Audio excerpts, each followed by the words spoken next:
Hey, what's going on, everybody? Just wanted to fire up the camera real quick to do kind of in what I'm going to call an offshoot episode of La Historia. So this isn't going to be a main country episode. The next one's going to be Lithuania, and that's going to go up either the day I'm recording this or the day after. So it's either going to go up today, which is Thursday, or tomorrow, which is Friday. And the next one after that, which will be revealed at the end of the Lithuania episode, is probably going to go up on Sunday. And then after that, I'm going to be uploading weekly on Sundays. So hopefully every country episode will be coming out on Sundays starting this Sunday. So that's a little thing you should know before we go into this topic.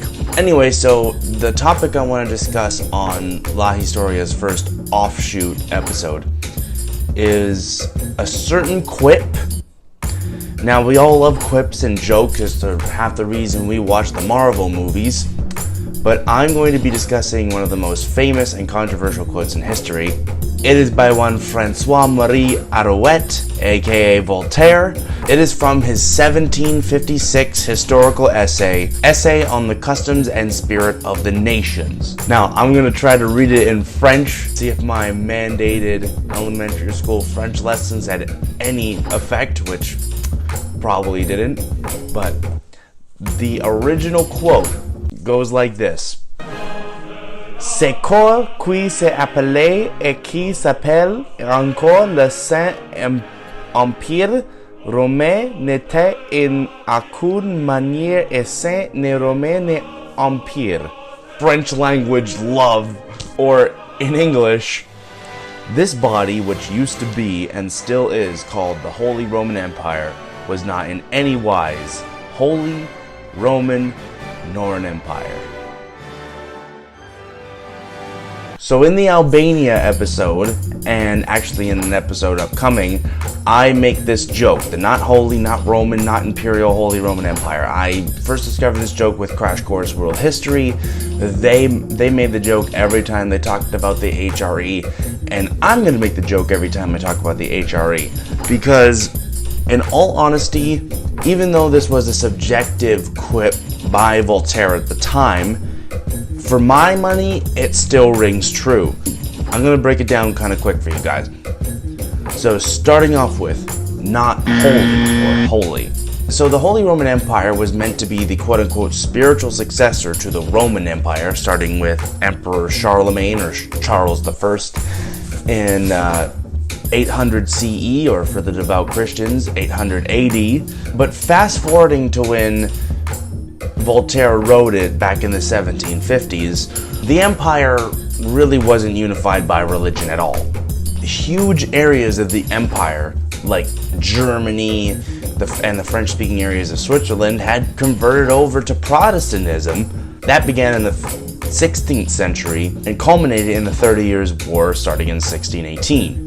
There was always bickering on the religious aspect of the Holy Roman Empire. Some people believed it should have been the main representative and arm of the Roman Catholic Church, but other people, such as major figures like Pope Gregory VII, disagreed. And to further emphasize the Protestant element of the Roman Empire, major rulers in the states governed by the HRE were Protestant. These were rulers like the King of Prussia and the Landgrave of Hesse-Kassel, and even some of the major imperial cities like Frankfurt, where the later Roman emperors were crowned. So now we'll quickly shift into the not Roman aspect. The empire, also being seen as the spiritual successor to the Roman Empire, was also seen as the successor to the Carolingian Empire started by Charlemagne. And when Pope Leo III crowned Charlemagne as the first Holy Roman Emperor on Christmas Day, 800 CE, the eastern half of the Roman Empire was still around. The un-Romanness of the HRE was present at the very beginning because Charlemagne wasn't meant to be the successor of the last Western Roman Emperor, Romulus Augustulus, but Charlemagne was meant to be the successor of Constantine VI in the East. And there was a growing rift between the Latin West and the Greek East, and especially in matters of theology. The Greeks were really getting into iconoclasm. And in the early HRE, Italy was part of the Holy Roman Empire, but not all of Italy, just the north, like major cities like Milano. But when the Romans had control, all of the Italian peninsula was under the Roman banner. Only the north was part of the HRE. That means my ancestors in the south of Italy were like, "Che cazzo facenda là? Non vuoi questo stupidaccio Charlemagne? Mannaia lo Charlemagne, che cazzo lo Charlemagne?" And by Voltaire's time, Italy had not been part of the empire for centuries. And now finally, we're gonna go on to not an empire.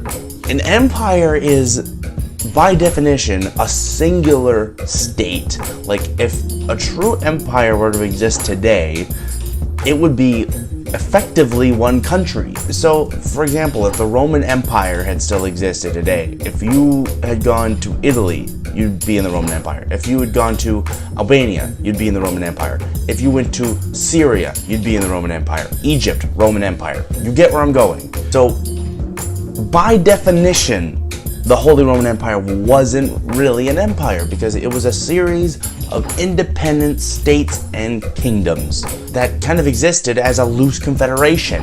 And get this, the title of emperor itself was an elected position. That's not imperial.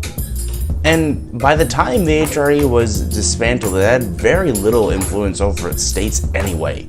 Like, by the time the French Revolution came around, the Holy Roman Empire was basically just Austria. Even in the loose, modern sense of the word, I wouldn't even consider the HRE an empire. Before I close out here, just a quick note on Voltaire. For this episode, I've actually been researching him quite a bit, and Voltaire's contribution to history is pretty cool. I mean, the guy was one of the first to really emphasize a universal outlook and look at Europe as one unified whole instead of separate states. And he was also one of the first to recognize Middle Eastern contributions to medieval era leaps in science, which is incredible. For the time, incredible, but as far as I'm concerned, common sense when it comes to history.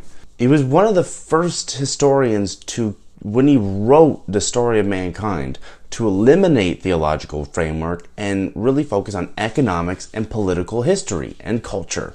And even though he repeatedly warned against historical bias, Voltaire took every opportunity he could to attack the church. He was very anti-religion. And this is an ideal I very much share with Voltaire. Although he found evil in the historical record, he truly believed reason and educating the illiterate masses would be a huge step in the realm of progress. So that was just a quick little video on Voltaire's famous quip in 1756, the not holy, not Roman, not imperial, Holy Roman Empire. And every time I say it in future videos, I'll just link to this. Alright, I'll see you guys later. Look forward to Lithuania.